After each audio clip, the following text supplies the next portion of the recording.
Everyone very very good morning. CDP की special class में आप सभी लोगों का बहुत बहुत स्वागत है। आज की इस क्लास में सीडीपी का टेस्ट लूंगा स्पेशल सीटेट फरवरी 2026 के लिए। तो चलिए स्टार्ट करते हैं। अगर आप 15 से 20 प्रश्न आज सही कर लेते हैं तो आपकी सीडीपी की तैयारी बहुत अच्छी है। तो चलिए स्टार्ट करते हैं। सबसे पहला प्रश्न आपकी स्क्रीन पे आ गया है। जैविकी डैश योग्यताएं जैसे कि चलना डैश के माध्यम से हासिल हो सकती है। जैविकी डैश योग्यताएं जैसे कि लिखने के लिए डैश की आवश्यकता होती है। बताइए यहां पे पहले प्रश्न का राइट आंसर क्या होगा। ये सारे प्रश्न 2023 के एग्जाम में पूछे गए हैं।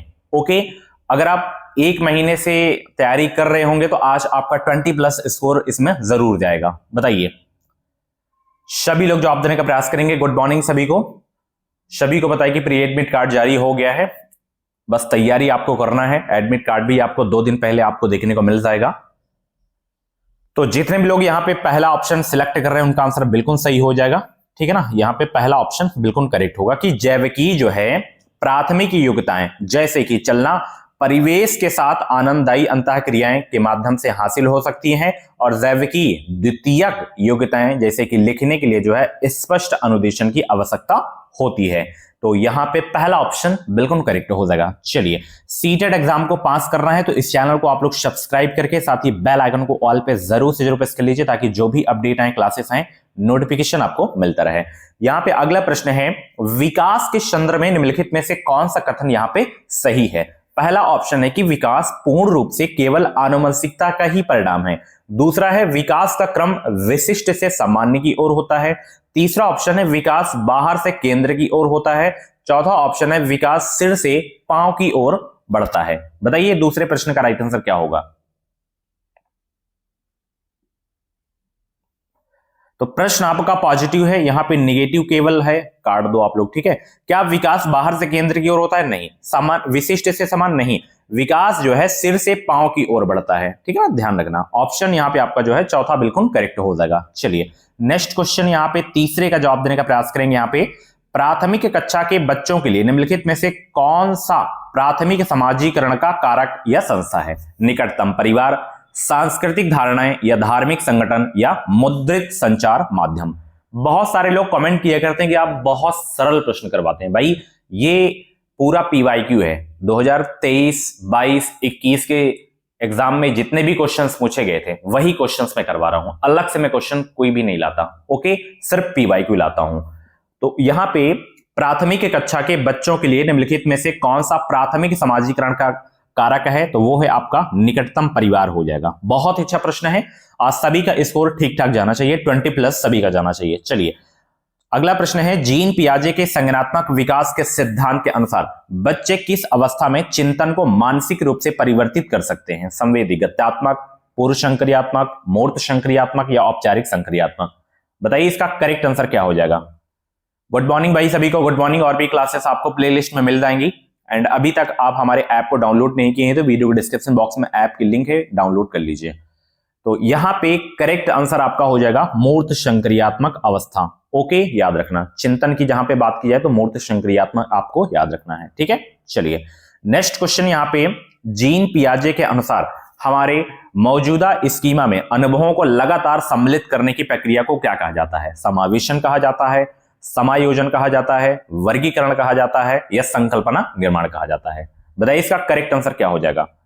जीन पियाजे के अनुसार हमारे मौजूदा स्कीमा में अनुभवों को लगातार सम्मिलित करने की प्रक्रिया को कहा जाता है क्या। समावेशन कहा जाता है। पहला ऑप्शन बिल्कुल आपका करेक्ट हो जाएगा। ठीक है, चलिए नेक्स्ट क्वेश्चन यहां पे देख सकते हैं, निम्नलिखित में से कौन सा सिद्धांत सीखने की प्रक्रिया में चर्चा और वाद विवाद को बहुत महत्व देता है। BF स्किनर द्वारा प्रतिपादित व्यवहारवाद का सिद्धांत, या लॉरेंस कोहलबर्ग द्वारा नैतिक विकास का सिद्धांत, या लेवाइगोस्की का सामाजिक सांस्कृतिक सिद्धांत, या सिगमंड फ्रायड का मनोविश्लेषण सिद्धांत। बताइए इसका करेक्ट आंसर क्या होगा। कौन सा सिद्धांत सीखने की प्रक्रिया में चर्चा और वाद विवाद को बहुत महत्व देता है। तो यहां पे लेवाइगोस्की का सामाजिक सांस्कृतिक सिद्धांत हो जाएगा। तीसरा ऑप्शन बिल्कुल करेक्ट हो जाएगा। ठीक है, चलिए नेक्स्ट क्वेश्चन यहां पे देख सकते हैं भाई 7 का जवाब देने का प्रयास करेंगे। एक विद्यार्थी को किसी सवाल से जूझते देखकर उसकी अध्यापिका उस सवाल की भाषा को सरल करने और कुछ संकेत देने का निर्णय लेती है। लेवाइगोस्की के सिद्धांत में इसे क्या कहा गया है? अनुकरण, अनुकूलन, पाड़ या आत्मसात्करण? बताइए। बहुत ही सरल प्रश्न है। इसे अंग्रेजी में स्कैफोल्डिंग कहते हैं। क्या कहते हैं? स्कैफोल्डिंग। तो यहां पे पाड़ हो जाएगा। जहां पे इशारे देकर सहायता की जाए तो वहां पे पाड़ प्रदान कहलाता है। ठीक है ना? ऑप्शन तीसरा आपका बिल्कुल करेक्ट हो जाएगा। ठीक है ना? चलिए, बहुत अच्छे। नेक्स्ट क्वेश्चन यहां पे देख सकते हैं।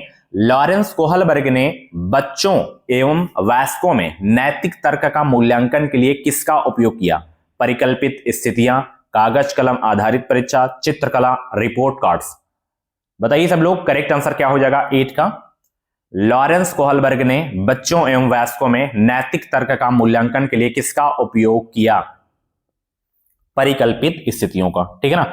यहां पे पहला ऑप्शन बिल्कुल आपका करेक्ट हो जाएगा। Okay, next question. चलिए फटाफट वीडियो को लाइक करिए सब लोग, लाइक की संख्या बहुत ही कम है। अगला प्रश्न यहां पे, रचनावाद का समर्थन करने वाले किसे महत्व देते हैं? बाल केंद्रित पाठ्य चर्चा को, सांस्कृतिक रूप से अनुत्तरदायी शिक्षण शास्त्रीय प्रविधियों को, या व्यक्तिगत विभिन्नताओं को अनदेखा करने को, या चिंतन के अभिसारी तरीकों को? बताइए, रचनावाद का समर्थन करने वाले किसे महत्व देते हैं? गुड मॉर्निंग सभी को। 9 का जवाब देने का प्रयास करेंगे सब लोग। रचनावाद का समर्थन करने वाले किसे महत्व देते हैं? बाल केंद्रित पाठ्य चर्चा को महत्व देते हैं। पहला ऑप्शन बिल्कुल करेक्ट हो जाएगा। नेक्स्ट क्वेश्चन यहां पे देख सकते हैं भाई, बुद्धिलब्धि परीक्षणों की आलोचना इसलिए की जाती है क्योंकि वे सांस्कृतिक विविधता को ध्यान में रखते हैं, या बुद्धि को विभिन्न क्षमताओं के एक समूह के रूप में मानते हैं, या परीक्षण निष्पादन पर पर्यावरणीय कारकों के प्रभाव को नजरअंदाज करते हैं, या स्मृति, तर्क और मौखिक कौशलों के मापन में सामाजिक कारकों को ध्यान में रखते हैं? बताइए यहां पे 10 का करेक्ट आंसर क्या हो जाएगा? सभी लोग जवाब देने का प्रयास करेंगे। बुद्धिलब्धि परीक्षणों की आलोचना इसलिए की जाती है क्योंकि वे जो है परीक्षण निष्पादन पर पर्यावरणीय कारकों के प्रभाव को नजरअंदाज करते हैं। तो यहां पे तीसरा ऑप्शन बिल्कुल करेक्ट हो जाएगा। नेक्स्ट क्वेश्चन यहां पे देख सकते हैं, बहुत इंपॉर्टेंट क्वेश्चन है। भाषा और विचार के संदर्भ में निम्नलिखित में से कौन सा कथन यहां पे सही है?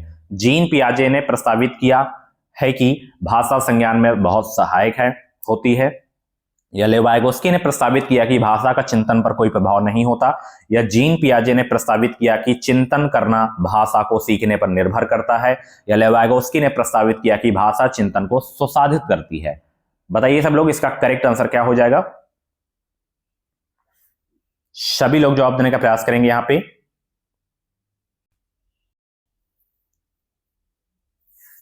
भाषा और विचार के संदर्भ में निम्नलिखित में से कौन सा कथन यहां पे सही है? ये वाला, कि लेवाइगोस्की ने प्रस्तावित किया कि भाषा चिंतन को सुसाधित करती है। ऑप्शन चौथा आपका बिल्कुल करेक्ट हो जाएगा। नेक्स्ट क्वेश्चन यहां पे देख सकते हैं, जेंडर प्रमुख रूप से एक क्या है? जैविक निर्मिति है, या सामाजिक निर्मिति है, या चिकित्सीय, या यादृच्छिक? बताइए इसका करेक्ट आंसर क्या होगा? जेंडर प्रमुख रूप से क्या है? गुड मॉर्निंग सभी को। फटाफट वीडियो को लाइक करिए सब लोग, और भी क्लासेस आपको प्लेलिस्ट में मिल जाएंगे। चलिए, तो यहां पे जेंडर प्रमुख रूप से एक जो है सामाजिक निर्मिति है। ऑप्शन दूसरा आपका बिल्कुल करेक्ट हो जाएगा। नेक्स्ट क्वेश्चन यहां पे देख सकते हैं भाई, 13 का जवाब देने का प्रयास करेंगे। यहां पे अभिकथन और तर्क वाला यहां पे प्रश्न है। अभिकथन ए है, विविध सामाजिक आर्थिक पृष्ठभूमि वाले विद्यार्थियों की आवश्यकताओं को पूरा करने के लिए एक शिक्षा को मानकीकृत पाठ्य चर्चा अपनानी चाहिए। एंड तर्क आर है, मानकीकृत पाठ्य चर्चा सभी प्रकार की व्यक्तिगत विभिन्नताओं को ध्यान में रखती है। देखिए, जब यहां पे ए आपका गलत हो गया तो आर भी गलत होगा, है ना? क्योंकि वैसे ऑप्शन ही नहीं है, तो दोनों गलत हो जाएगा, और दोनों में मानकीकृत था, तो इसे तो आप देख के ही बता सकते हैं कि दोनों आपके गलत हैं। ठीक है, अगर ए गलत हो गया तो आर भी आपका गलत हो जाएगा। चलिए, रचनात्मक आकलन सत्र के अंत में किया जाता है, या केवल मानकीकृत परीक्षणों के माध्यम द्वारा किया जाता है, या समूची शिक्षण अधिगम प्रक्रिया के दौरान किया जाता है, या केवल एक विशिष्ट शिक्षक द्वारा किया जाता है? टैग वर्ड की सहायता से आप इस प्रश्न को सॉल्व कर सकते हैं। बहुत ही सरल प्रश्न है। बताइए सब लोग। देखिए, प्रश्न आपका पॉजिटिव है तो केवल दिखा काट दो, केवल दिखा काट दो, बचा ये पहला और तीसरा। तो रचनात्मक आकलन क्या सत्र के अंत में किया जाता है? नहीं भाई, सत्र के अंत में योगात्मक आकलन किया जाता है। तो यहां पे रचनात्मक आकलन समूची शिक्षण अधिगम प्रक्रिया के दौरान किया जाता है। तो यहां पे तीसरा ऑप्शन बिल्कुल आपका करेक्ट हो जाएगा। ओके, चलिए नेक्स्ट क्वेश्चन यहां पे देख सकते हैं 15 का जवाब देने का प्रयास करेंगे। निम्नलिखित में से कौन से उपागम के द्वारा विद्यार्थियों में समालोचनात्मक चिंतन को बढ़ावा देने की संभावना है? बंद अंत वाले तथ्य आधारित प्रश्न पूछना, परिकल्पनाओं को विकसित करने में विद्यार्थी को सहयोग देना, अभिसारी चिंतन को बढ़ावा देना, या केवल पाठ्य पुस्तकों द्वारा पढ़ाना। बताइए निम्नलिखित में से कौन से उपागम के द्वारा विद्यार्थियों में समालोचनात्मक चिंतन को बढ़ावा देने की संभावना है? सभी लोग जवाब देने का प्रयास करेंगे। गुड मॉर्निंग सभी को, गुड मॉर्निंग भाई।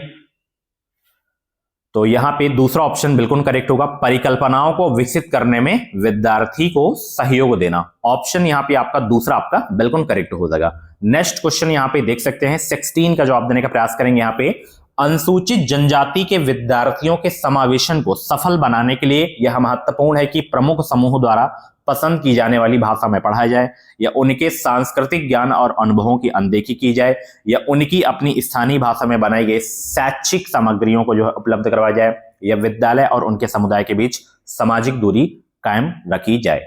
बताइए सभी लोग जवाब देने का प्रयास करेंगे। इसका करेक्ट आंसर क्या होगा भाई?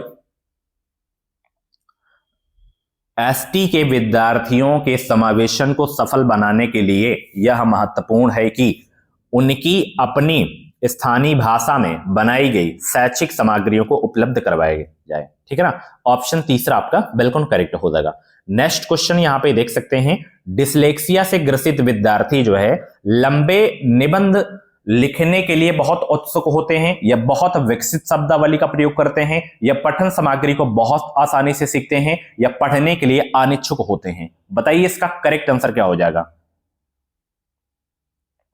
जो डिसलेक्सिया से ग्रसित विद्यार्थी होते हैं, क्या वो लंबे निबंध लिखने के लिए उत्सुक होते हैं? नहीं। बहुत विकसित शब्दावली का प्रयोग करते हैं? नहीं।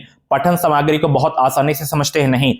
पढ़ने के लिए वो अनिच्छुक होते हैं। ठीक है ना, तो ऑप्शन यहां पे आपका चौथा बिल्कुल करेक्ट हो जाएगा। चलिए नेक्स्ट क्वेश्चन यहां पे देख सकते हैं भाई, 18 का जवाब देने का प्रयास करेंगे। निम्नलिखित में से दृष्टिबाधित विद्यार्थियों के समावेशन में कौन एक बाधक बनता है? रिकॉर्ड की गई श्रव्य सामग्री, ब्रेल लिपि वाली पुस्तकें, दृश्यात्मक सहायक सामग्री के मौखिक विवरण, या लिखित या मुद्रित सामग्री। बताइए इसका करेक्ट आंसर क्या होगा? निम्नलिखित में से दृष्टिबाधित विद्यार्थियों के समावेशन में कौन एक बाधक बनता है? यहां पे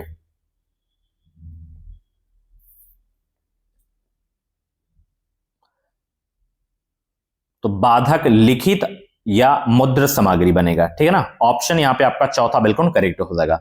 नेक्स्ट क्वेश्चन यहां पे देख सकते हैं भाई 19, निम्नलिखित में से क्या ध्यानाभाव एवं अति सक्रियता विकार से संबंधित है? उच्च अवधान अवधि, दृढ़ आवेगशीलता, निम्न स्तरीय क्रियाशीलता, या सुनने के लिए विस्तारित धैर्य।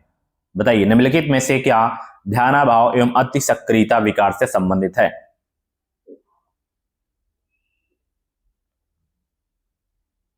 सभी लोग जवाब देने का प्रयास करेंगे।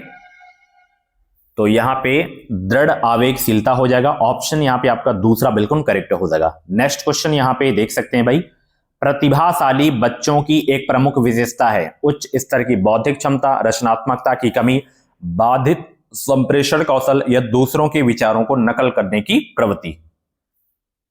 बताइए सब लोग 20 का करेक्ट आंसर क्या होगा? प्रतिभाशाली बच्चों की एक प्रमुख विशेषता कौन सी है इसमें? तो उच्च स्तर की बौद्धिक क्षमता हो जाएगा। पहला ऑप्शन बिल्कुल करेक्ट हो जाएगा। नेक्स्ट क्वेश्चन यहां पे देख सकते हैं, अभिकथन और तर्क वाला यहां पे प्रश्न है कि एक शिक्षक को विषय वस्तु को पढ़ाने के लिए उसे संबंध एवं संगठित तरीके से प्रस्तुत करना चाहिए। ये बिल्कुल सही है। तर्क आर है, सीखना एक निष्क्रिय प्रक्रिया है। तर्क आर आपका गलत है क्योंकि यहां पे निष्क्रिय दिख गया। ठीक है ना, तो ए सही है लेकिन आपका आर आपका गलत है। तीसरा ऑप्शन बिल्कुल करेक्ट हो जाएगा। चलिए गुड मॉर्निंग सभी को, गुड मॉर्निंग। वीडियो को लाइक कर दीजिए सब लोग, शेयर भी कर दीजिए। अगला प्रश्न, संज्ञान के समकालीन सिद्धांतों के अनुसार स्मृति निर्माण करने में सक्षम लेकिन विवेचना करने में असक्षम है, या निर्माण एवं विवेचना करने दोनों में सक्षम है, या विवेचना करने में सक्षम एवं निर्माण करने में असक्षम है, ना तो निर्माण में और ना ही विवेचना करने में सक्षम है। बताइए इसका करेक्ट आंसर क्या होगा? स्मृति के बारे में आपको बताना है। संज्ञान के समकालीन सिद्धांतों के अनुसार निर्माण एवं विवेचना करने दोनों में सक्षम है। ऑप्शन दूसरा आपका बिल्कुल करेक्ट हो जाएगा। नेक्स्ट क्वेश्चन यहां पे देख सकते हो भाई 23, विद्यार्थियों द्वारा ज्ञान के निर्माण को बढ़ावा देने के लिए एक विद्यालय को डैश शिक्षण शास्त्री प्रविधियों को बढ़ावा देना चाहिए। बाल केंद्रित या परीक्षा केंद्रित या शिक्षा केंद्रित या पाठ्य पुस्तक केंद्रित। बहुत ही सरल प्रश्न है, जवाब देने का प्रयास करेंगे। परीक्षा केंद्रित होगा नहीं, शिक्षा केंद्रित होगा नहीं, पाठ्य पुस्तक केंद्रित होगा नहीं, बाल केंद्रित बढ़ावा देना चाहिए। ऑप्शन पहला आपका बिल्कुल करेक्ट हो जाएगा। नेक्स्ट क्वेश्चन यहां पे देख सकते हैं 24, निम्नलिखित में से अधिगम दिशा निर्देशों के लिए कौन सा सार्वभौमिक अभिकल्प का हिस्सा नहीं है? सहभागिता के बहुविध साधन, भेदभाव के बहुविध तरीके, प्रतिनिधित्व के बहुविध साधन या अभिव्यक्ति के बहुविध तरीके। बताइए इसका करेक्ट आंसर क्या होगा, कौन सा नहीं है इसमें हिस्सा, आपको बताना है।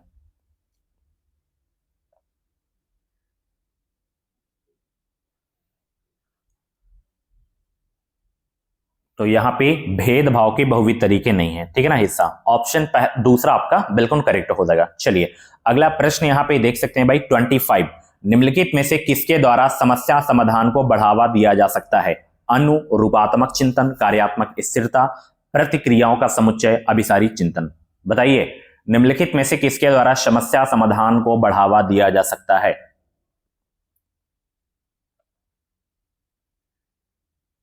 तो यहां पे अनुरूपात्मक चिंतन हो जाएगा, पहला ऑप्शन बिल्कुल करेक्ट हो जाएगा, ठीक है। चलिए नेक्स्ट क्वेश्चन यहां पे देख सकते हैं 26 का जवाब देने का प्रयास करेंगे। यहां पे अभिकथन तर्क वाला है प्रश्न यहां पे कि विद्यालय आने से पूर्व छोटे बच्चों में अपने परिवेश की समझ बनाने के सहज सिद्धांत मौजूद होते हैं। तर्क आ रहा है इस प्रकार की समझ पूरी तरह से अतार्किक है और इसकी अनदेखी करनी चाहिए। बताइए यहां पे करेक्ट आंसर क्या हो जाएगा? देखिए ए तो आपका सही है लेकिन आर आपका गलत है, अनदेखी नहीं करना है, ठीक है ना। ए सही है लेकिन आर आपका यहां पे गलत हो जाएगा, ठीक है। चलिए नेक्स्ट क्वेश्चन यहां पे देख सकते हैं 27 का जवाब देने का प्रयास करेंगे। भावनाओं के बारे में निम्नलिखित में से कौन सा कथन सही नहीं है? यहां पे बताइए भावनाएं कौशलों को प्रकमित करने वाली सूचना को प्रभावित करती हैं। भावनात्मक विकास परिवेशी कारकों से प्रभावित होता है। भावनाएं और संज्ञान दोनों अपने आप में एक दूसरे से स्वतंत्र हैं। भावनाएं अधिगम के लिए अभिप्रेरणा को प्रभावित करती हैं। बताइए इसका करेक्ट आंसर क्या हो जाएगा भाई? भावनाओं के बारे में निम्नलिखित में से कौन सा कथन सही नहीं? इसमें ये वाला, ये भावनाएं और संज्ञान दोनों अपने आप में एक दूसरे से स्वतंत्र हैं। ऑप्शन तीसरा बिल्कुल करेक्ट हो जाएगा। नेक्स्ट क्वेश्चन यहां पे देख सकते हैं 28, निम्नलिखित में से कौन सा आंतरिक अभिप्रेरणा का उदाहरण नहीं है? जिज्ञासा, रुचि, स्पष्टता के लिए चाहत, पुरस्कार पाने के लिए प्रयास करना। बताइए निम्नलिखित में से कौन सा आंतरिक अभिप्रेरणा का उदाहरण नहीं है?